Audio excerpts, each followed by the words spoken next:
Hello friends, welcome back to another Value Vintage Cards video. This is a kind of special two-parter. This is my July 11th, my 7-Eleven pickups. I just shared another video with a monster Stan Musial card as well to trade for. And this video is going to be dedicated to a local card shop find that I would have never guessed or expected. The card shop in town, or at least local, 20 minutes away, tends to have a lot of, 50s, 60s. Pre-war is scarce and rare. He said he's had a couple guys come in with different things that trying to sell collections, grandpa's collection kind of thing, found in the attic kind of stories. And but he said they're few and far between, not yearly kind of deal. But I stop in. That's usually where I pick up just some, I went in there the other day with the idea of maybe I'll spend $20 on some 80s stuff, or try and find a 50s or 60s card that just kind of fits that I'm missing. Maybe another Aparicio or Nellie Fox card or something. Nothing crazy. So I walk in and I said, hey, let me see your ugly vintage stuff. Which is he has a lot of raw, but it's really nice looking. Could be graded easily kind of cards. But he usually has some stacks of kind of my wheelhouse kind of stuff. And he said, hey, I got a new box out there for you. And I started looking, and he's like, no, right there, a little box. I said, all right, I'll take a look. He said, there's a few good ones in there, and he threw a couple names out, and I said, well, that's definitely in my wheelhouse. Let's see what this guy's thinking. It's not his wheelhouse. Even some of the names were kind of sounded new, a little tougher to pronounce, people he wasn't familiar with. So he said he did his best to look them up, but they're in such rough shape, and they're so outside of his scope of normal business that he didn't necessarily put too much stress into it. I think he got a pretty fair deal on the whole collection. So I will share what I found. I'm going to put these into a few different groups here, but the first one is the truly roughest of the rough. I mean, these are these are abused, beaten, tough to look at, tough to get to focus even. How about that for a challenge? But that is a Harry Heilman, or part of the Harry Heilman. So these are pretty much all strip cards, so blank backs. That one obviously has seen many better days. That was destroyed when taken apart, but actually scored another Heilman. What he did on the back of some of these was label them. This one's not, but and then actually in negotiations, I mean, if $15 seemed like it would be something you'd be interested in, I got it for even less than that since I bought so many. But it's a fun one. This one for my Dodger collectors out there. I see you, Mark. I know you're going to comment on that one. Zach Wheat.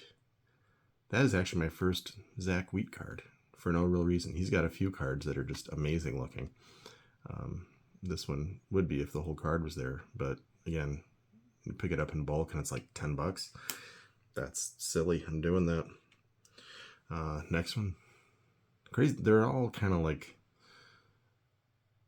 outside the inner circle Hall of Famers, but that's a Rabbit Moranville. Not too sure why I can't get some focus on these things. There we go. I found the angle. So that's it. So Rabbit Moranville. Oh, that one he did rate on the back. So he said that's a W515.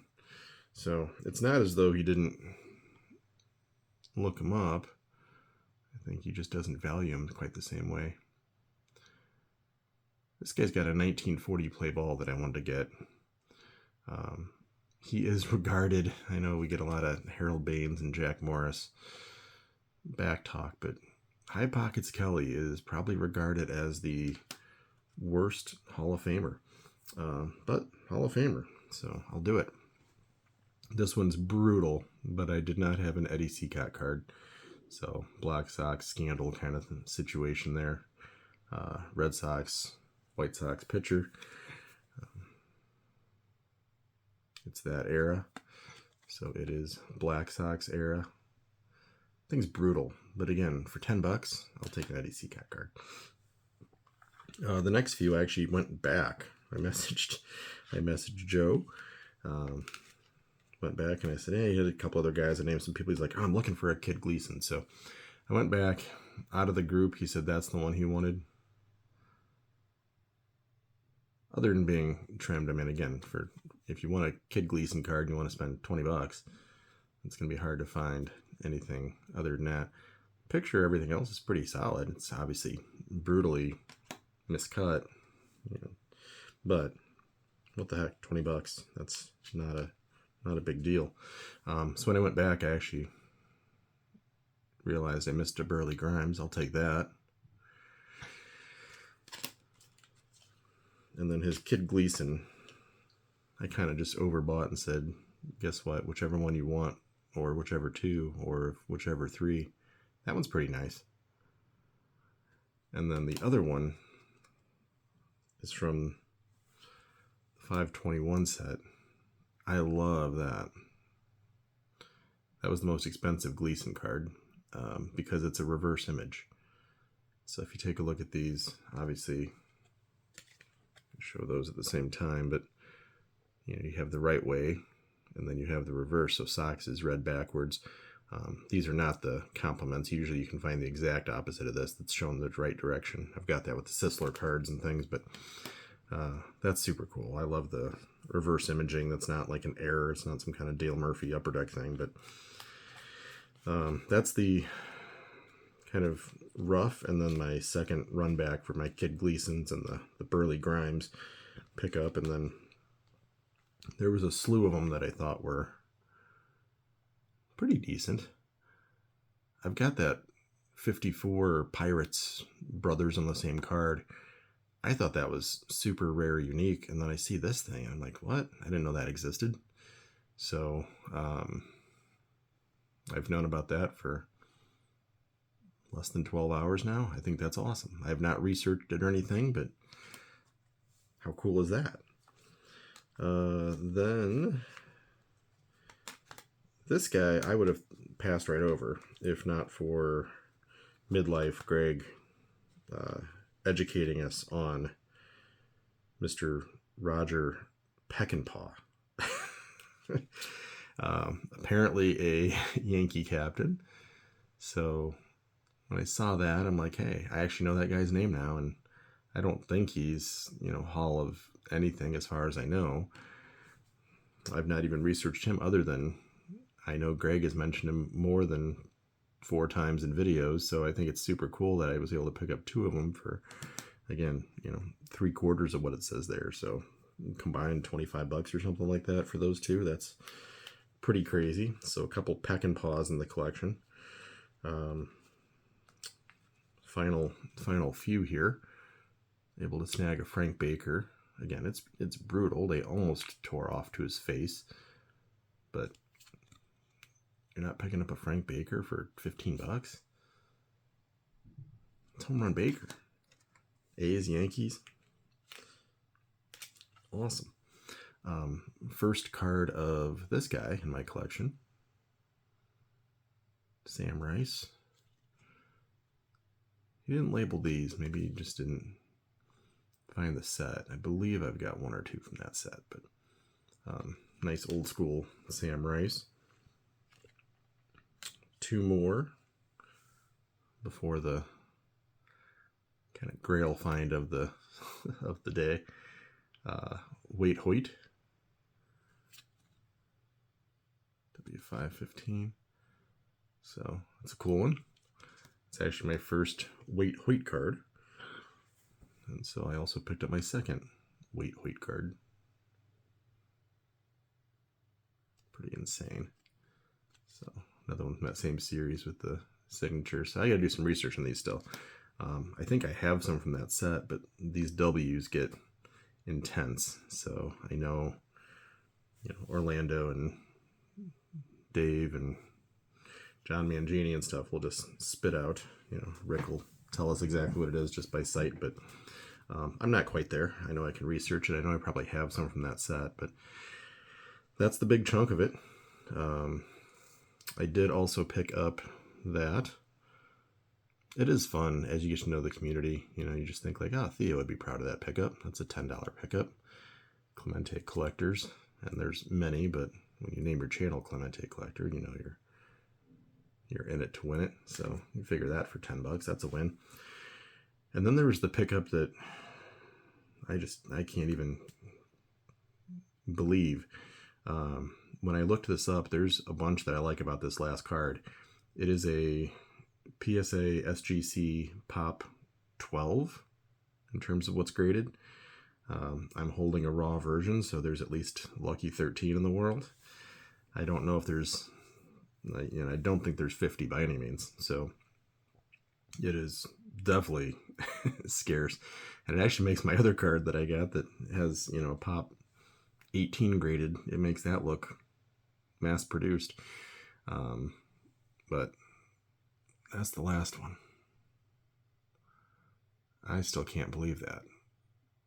I was watching one. There's one on eBay right now that's nicer. And this thing is, I believe, ripped in half. Yeah.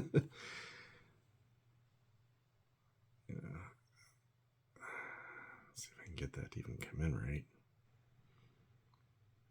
But when you take a look at it, I know I'm getting a lot of blur right there. You can kind of tell that bottom corner actually is pretty much ripped. But this is from that big head 1916 to 1920 UNC set. It's god-awful ugly. They actually did better on his pose than others. I've got the Sisler from this set as well. But that's kind of a monster card. The other thing I just absolutely love about this is they misspelled his name. You got Walter Johnson wrong. They put Johnston. If you know me, I'm a sucker for a good image, which this is not. This would go in my ugly card set. You know, I could redo a video and include this for sure, but my gosh, how cool is that? They misspelled his name, and when you have a Pop sub 20, that's probably safe to say. That's going to be scarce and just cool forever. So that one I think paid for the entire day plus way beyond by itself for me. So if you look back there, I got my Walter Johnson stuff. If you thought that was random prior to starting the little run through, now it makes sense. Love that. That's so crazy. So I added 2 cards that I did not expect to ever have in my collection, or at least not in the foreseeable future, on the same day. So I have never done 2 videos in one day. I've recorded 2, but I've never released 2. And this is just my 7-Eleven, holy cow, I can't believe, between my Facebook trade from video 1 and then this is my local card shop pickup that just blows my mind. So to walk in there and, I mean, literally this was a few $100s. Most of the prices are on there. So again, they're just like, that's worst of the worst. That thing's destroyed. Sorry, Harry Heilman. But man, that's a win right there. And you're not going to get anything better than that thing out of that. So super happy with that. So just had to share. That's a big day for me. That's an epic day in the collecting journey. So wanted to share. I will see you guys next time with some more fun. Hope everyone's having a great day. Talk soon.